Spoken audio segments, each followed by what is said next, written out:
Estás caminando de noche por una calle oscura de una ciudad desconocida cuando de pronto escuchas los sollozos contenidos de una mujer. Vienen de un callejón más oscuro aún. Te diriges hacia allí nervioso y buscando de dónde provienen los sonidos. Dos figuras parecen estar luchando en las sombras.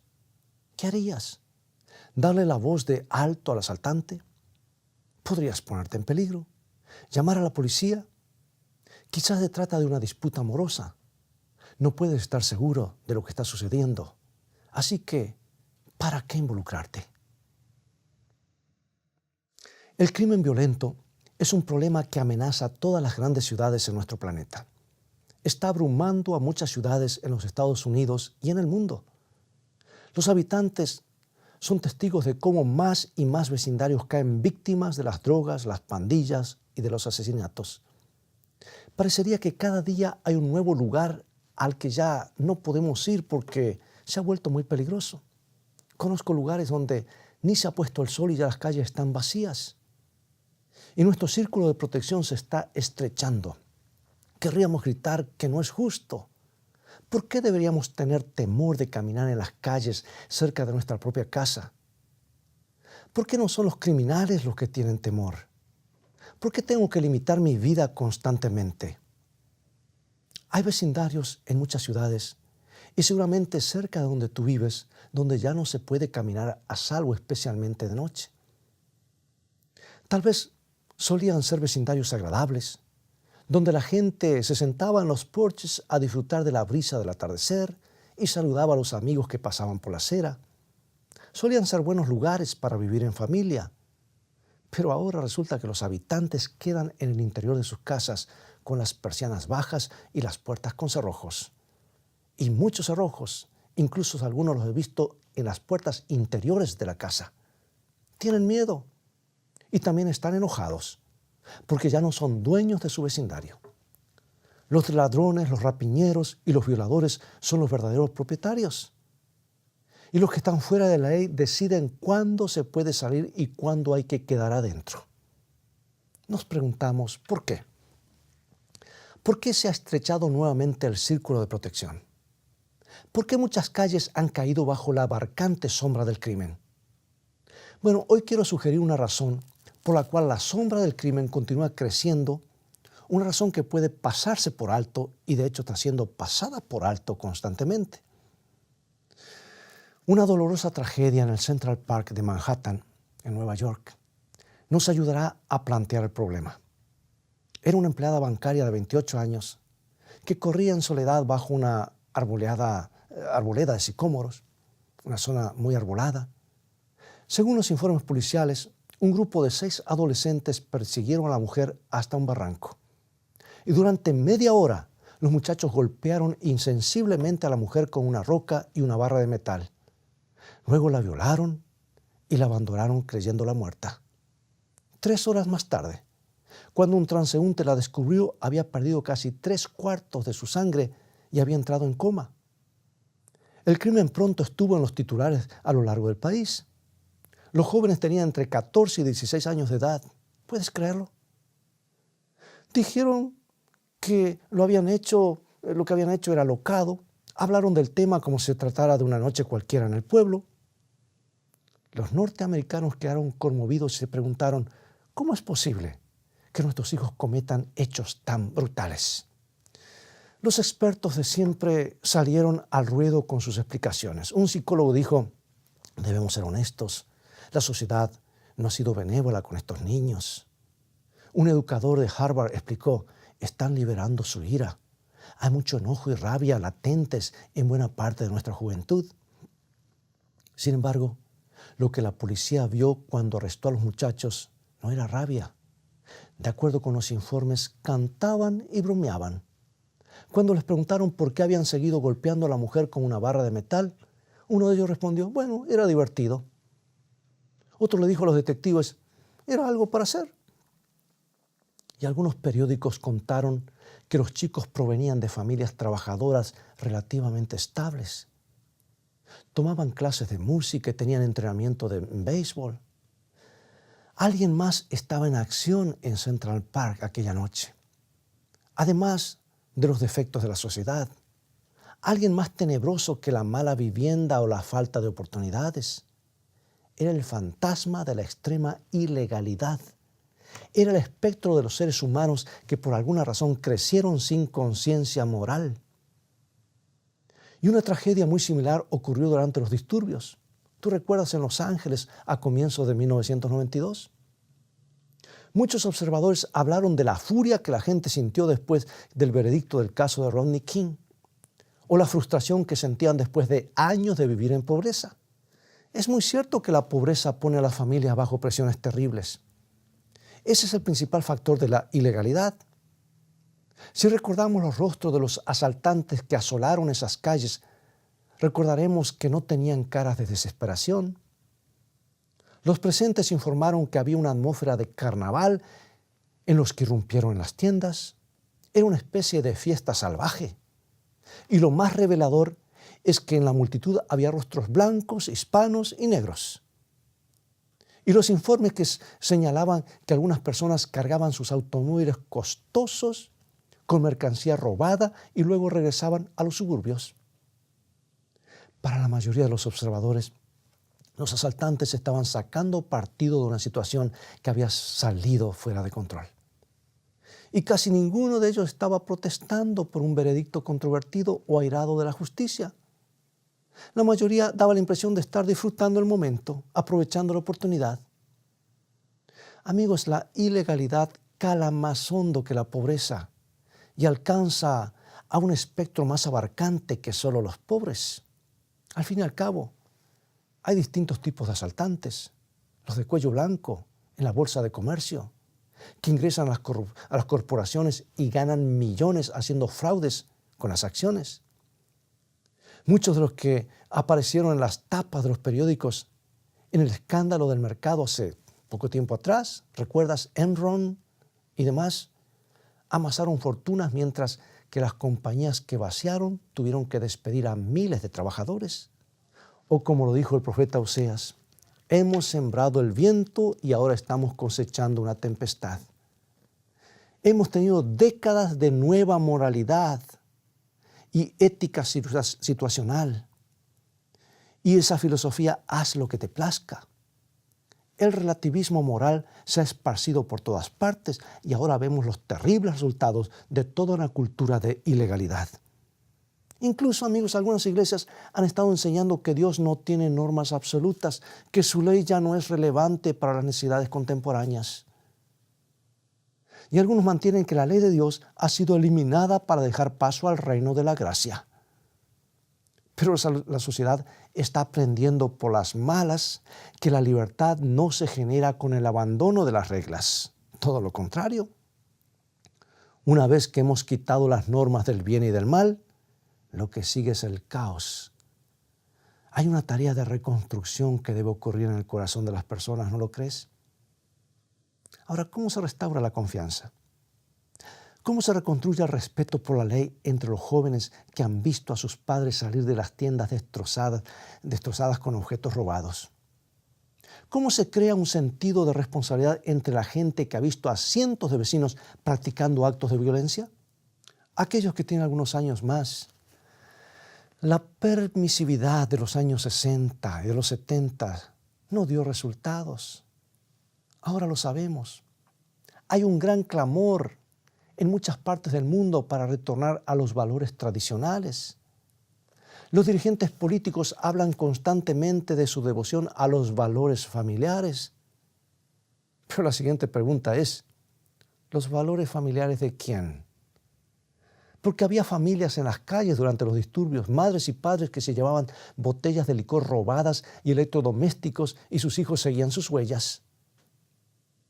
Las distintas familias tienen distintos valores. Incluso las familias estables pueden verse empujadas al borde de la ilegalidad en tiempos de crisis. Yo creo que necesitamos algo más sólido que lo que yo pienso que está bien o lo que tú piensas que está bien. Porque algunos parecen, bueno, es lo que yo siento, es mi ley o como a mí me parece. Tanto antropocentrismo a veces me preocupa y me preocupa mucho. Necesitamos valores básicos que nos hablen con autoridad. Necesitamos algo que se ponga del lado de la legalidad, así como los asaltantes se pusieron del lado de la ilegalidad. Necesitamos justamente lo opuesto. Bueno, hace muchos siglos, Dios nos dio la fórmula para tener una sociedad libre de crímenes. Y tristemente no la hemos seguido. Si la hubiésemos seguido siempre, la criminalidad nunca hubiera existido. Es más, se le acabaría el negocio al diablo. Las noticias de la mañana y el periódico vespertino estarían llenos de relatos inspiradores de interés humano. Y no sería lindo, y aquí lanzo este desafío, tener un periódico solamente con cosas altruistas o un canal de televisión que cuenten solamente las cosas maravillosas que están ocurriendo en el mundo. ¿No veríamos titulares sobre tragedias impactantes? Esa fórmula llegó en un tiempo en particular y en un lugar en particular. Resulta que los hijos de Israel habían sido liberados de la esclavitud de Egipto. Habían acampado cerca de una montaña llamada Sinaí. Y Dios dijo esto. Leámoslo en Éxodo capítulo 20, versículo 2. Éxodo 22. Yo soy Jehová tu Dios, que te saqué de la tierra de Egipto, de casa de servidumbre. Dios comenzó esta importante y vital comunicación estableciendo primero su relación personal con su pueblo. Se identificó como su libertador, el que había abierto el mar rojo, el que los había alimentado con maná del cielo. Ahí estaba el gran protector diciendo, yo cuido de vosotros, cuido de ustedes pueden confiar en mí. Y ahora, cuando la confianza se hubo establecido, Dios pronunció su ley divina. Y por medio de esa ley, Dios le proveyó a la humanidad una norma objetiva para conocer el bien y el mal, una norma para asegurarnos paz y seguridad. En otras palabras, puso un cerco donde más allá es terreno del otro y dentro de ese cerco hay seguridad, paz y amor. Y con truenos sobre la cumbre del Sinaí les entregó estos mandatos que se registran en Éxodo 23 al 17. Sígueme, por favor. Esta es una porción muy sagrada de las Escrituras. Toda la Escritura es sagrada. Pero esta tal vez es la más sagrada porque Dios no confió en ningún ser humano. Él mismo lo escribió con su propio dedo. Y Moisés luego lo escribe en un libro. Dice así, Éxodo 23 al 17. Es palabra de Dios. No tendrás dioses ajenos delante de mí. No te harás imagen ni ninguna semejanza de lo que esté arriba en el cielo, ni abajo en la tierra, ni en las aguas debajo de la tierra. No tomarás el nombre de Jehová tu Dios en vano. Acuérdate del día de reposo para santificarlo. 6 días trabajarás y harás toda tu obra, mas el 7º día es reposo para Jehová tu Dios. Honra a tu padre y a tu madre. No matarás. No cometerás adulterio. No hurtarás. No hablarás contra tu prójimo falso testimonio. No codiciarás. Estoy resumiendo los 10 mandamientos, pero es palabra de Dios. Y allí Dios resumió sus principios primarios. Ahora, los principios es algo que duran por la eternidad, vienen de la eternidad y continúan por la eternidad. Y Dios adaptó esos principios a la raza humana en su condición pecadora. Y se ha estimado que hay más de 35 millones de leyes inventadas por los seres humanos para controlar su comportamiento. Pero en solo 10 breves preceptos, el Todopoderoso formalizó un código que cubre toda la conducta humana. Y la Escritura declara que ese código fue grabado por el dedo de Dios sobre tablas de piedra. Era para todos, era para siempre, aunque algunos piensan que solo era para los judíos. La ley ha existido por toda la eternidad, mucho antes del Sinaí o de Adán y Eva. Los principios inalterables de la justa ley de Dios habían sido la base del gobierno celestial.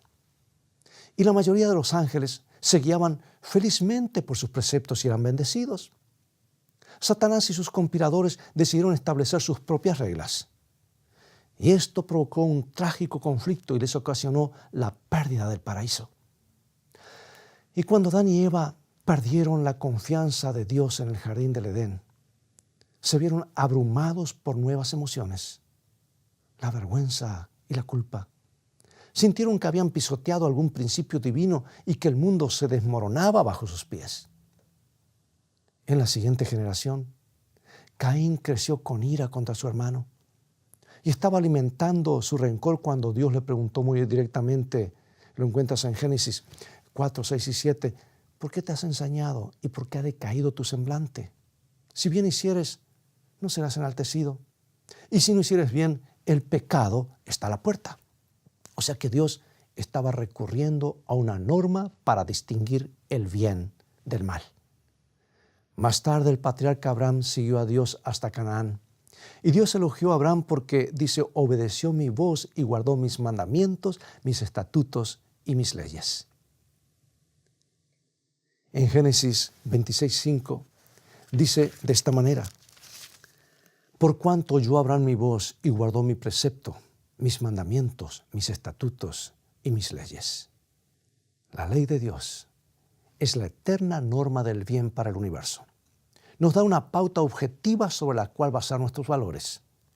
Las personas los necesitan, las familias los necesitan, las sociedades los necesitan. Si se tratara de nuestras propias reglas, sería muy fácil modificarlas de acuerdo con las circunstancias. Es fácil abandonarlas cuando empiezan los incendios. Es fácil plegarse cuando todos los demás están robando. Necesitamos principios que no sigan las mareas. Esa es la base sobre la cual debemos edificar. Debemos reedificar sobre la roca sólida de la eterna ley de Dios. Y algunas de las escenas más horrendas de los disturbios en Los Ángeles ocurrieron cuando algunos jóvenes fornidos comenzaron a sacar a las personas de sus automóviles y las golpeaban. Muchos casi fueron asesinados. Pregunto, ¿será que la eterna ley de Dios produce otros resultados? Por supuesto que sí. Aunque puede ser que no lo comprendas, es lo único que evita que esta sociedad ingrese en un caos total y definitivo. Es lo único que les da sustento a nuestros valores.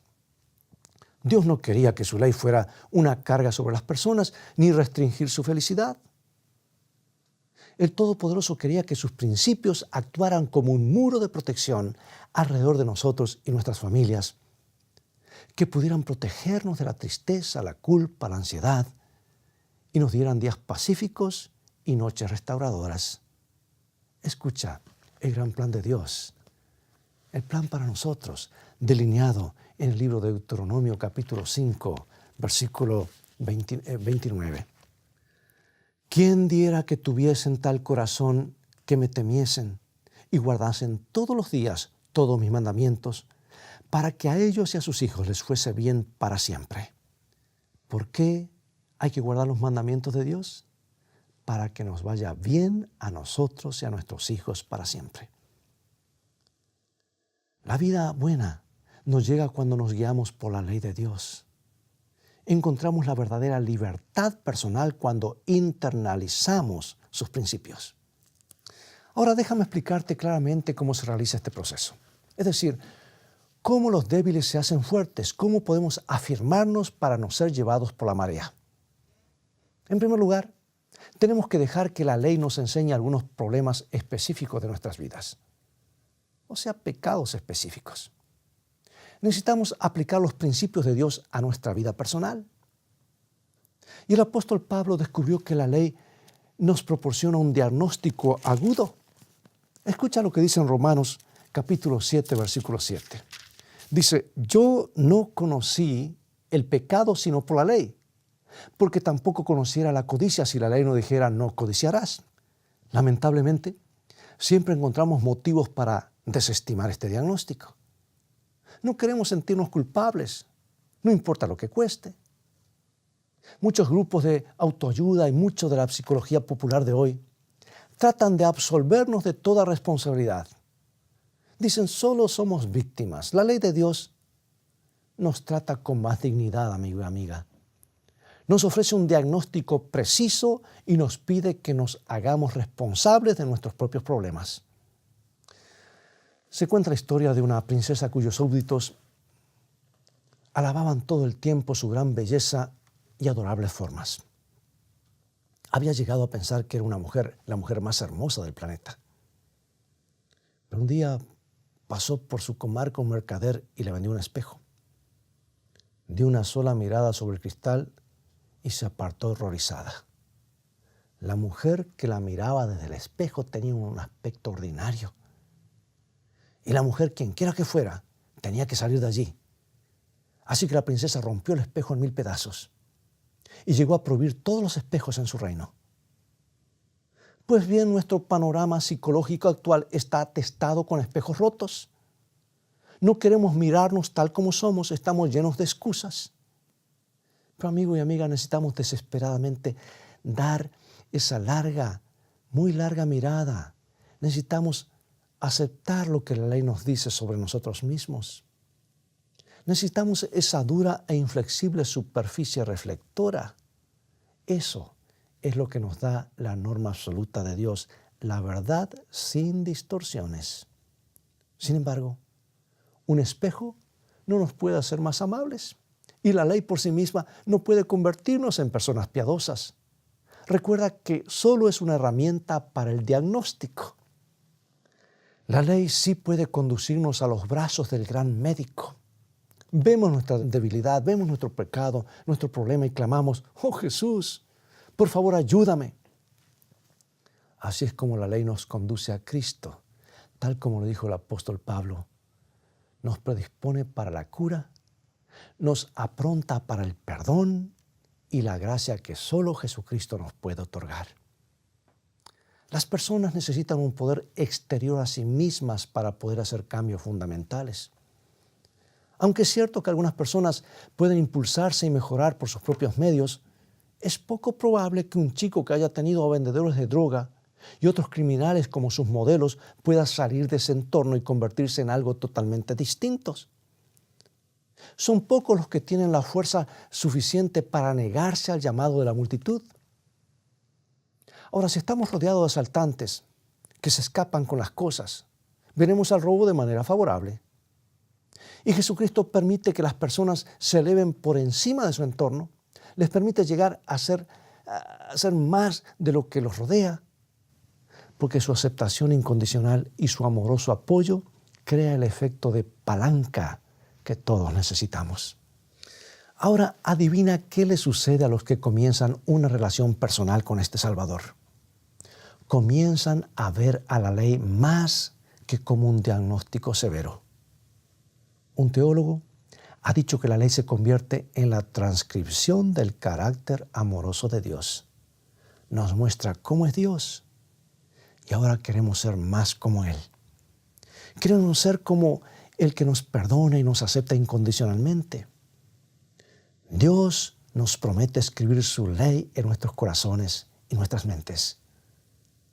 Y cuando se internalizan sus principios, dejan de ser restrictivos. Respondemos naturalmente por amor a nuestro Salvador. Y déjame decirte que justo antes que Jesús venga tendrá un pueblo tal que le amará tanto. Lo describe Apocalipsis, que tiene la fe de Jesús, pero también guarda los mandamientos, porque ama a Jesús y no ve en esa ley restricciones, sino un reflejo del amor de Dios y tiene su ley escrita en sus mentes y corazones. Hoy necesitamos urgentemente que la ley eterna esté dentro de nosotros. Cuando las fuerzas de la ilegalidad estén separando familias, y lo están haciendo, cuando estén separando comunidades, necesitamos tener algo más fuerte dentro de nosotros. Pregunto, ¿quisieras hacer un compromiso ahora mismo? No conmigo, pero con Dios. ¿Permitirás que la ley de Dios te arroje en los brazos de Jesucristo? ¿Podrás estar firme, amigo y amiga, ante el flujo de las mareas si te pones del lado del Todopoderoso Jesús? Porque Él puede comenzar a darte fortaleza ahora mismo. Oremos. Padre eterno, todos tenemos debilidades, pero aunque nosotros somos débiles, tú eres fuerte. Cuando nosotros titubeamos, tú permaneces. Por eso hoy venimos a ti para pedir que tu fortaleza sea nuestra. En el nombre de Jesús. Amén.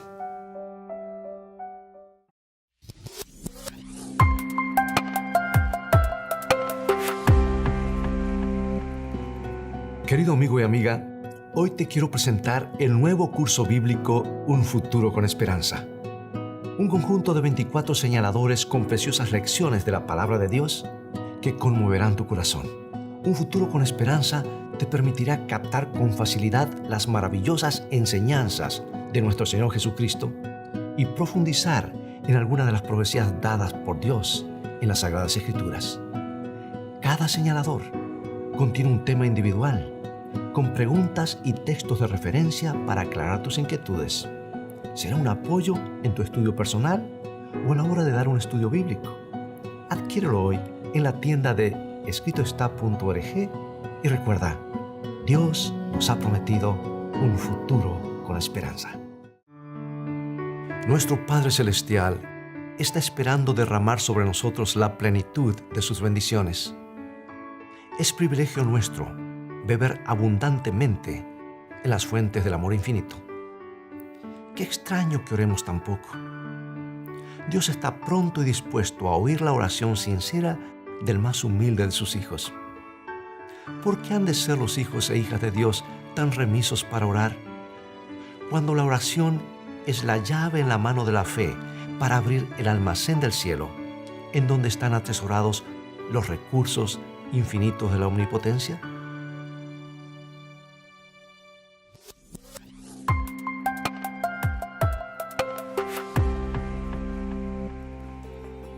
Ya están disponibles las nuevas guías de estudios bíblicos Escrito está.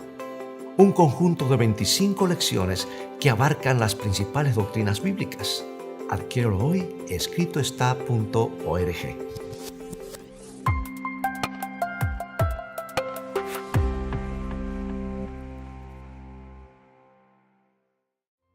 Es todo el tiempo que tenemos por hoy. Ha llegado el momento de despedirnos. Te animo a que deposites toda tu confianza en un Dios de amor, que nos ha amado aún antes de que hayamos nacido y ha trazado un plan para que seamos felices para siempre. Pero recuerda que felicidad comienza con fe y la fe viene por oír y estudiar la palabra de Dios. Por eso te invito a continuar estudiando. Visítanos en nuestro sitio de internet escritoestá.tv, donde podrás obtener muchos estudios bíblicos. Dios te bendiga y te guarde, y recuerda, escrito está, no solo de pan vivirá el hombre, sino de toda palabra que sale de la boca de Dios.